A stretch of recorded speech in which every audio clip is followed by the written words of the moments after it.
Hello, Daryl the Hockey Painter here, wearing my Leafs jersey today. My Leafs jersey for my painting. And remember that I have a website, which is hockeypainter.com, which showcases a lot of my artwork and my portraits.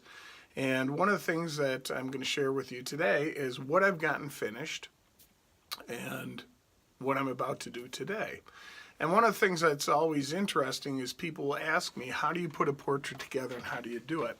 I think there's a lot of similarities a lot of painters have when they use oil paints. However, I'm just going to show you the way I do it and what I concentrate on and how it works. So if you paint, you do portraits, as I said, I can't give people skill. Practice can only give you a skill, but I can show you some things to concentrate on, and if you get a few tips from this, I'll be very happy. So let's go take a look at what I've got finished.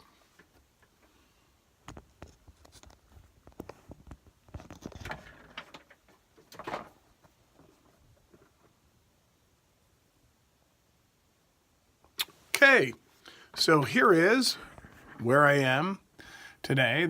I've now got the hair done, and I have got the forehead done and my ear. Those are all done, and I'm extremely happy with the forehead. I'm very happy with it, and I like what is going on with the lights and darks. I have to put in those lines for my brow, and I like it. I'm happy with it. I'm pleased with it.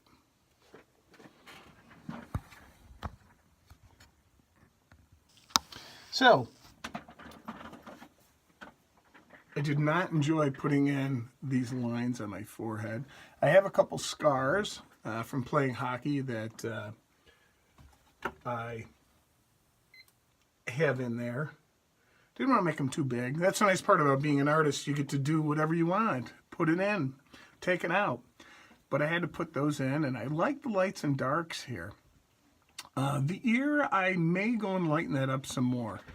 It would be darker because it's on that side of my head and the light source is coming from this side. So we'll see how as that goes along, how much I like it or dislike it. A painting always looks different the next time you go back to it. It's always important to stop and start, I think. I know that some painters, you see them go from start to finish, and they have a system where they can do the whole thing and they start blurry and then it gets sharper. This is the way I always learned how to do it, and that I'm comfortable with, because I can only paint for so long and looking so close. I mean, if you take a look at this, how tiny this is, I have to use a magnifying glass to paint.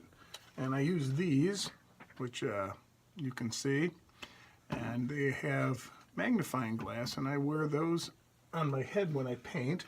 They help a lot because this is so tiny and there's very tiny lines. I also bought some new brushes, which I'm really excited about. It's remarkable how many brushes I use. I don't know about other artists, but I can use, just doing this area today, I can use over 20 brushes. And I keep my sock right here. It's always here, and I usually keep it in my hand, as I said. It's really comfortable. Socks are my favorite.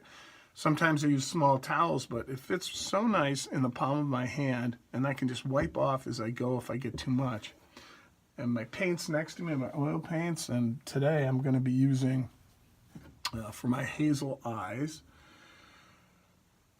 blue and green, so I have to get the right mixture of that. Some days they look bluer, some days they look greener, but that's where I'm at. And what I'll do is I'm going to use black paint, and I will do the outside of the eye, and then I will put the color in, and then I'll do the black, and then I will take and put the flesh color around, and then I'll take a little burnt sienna.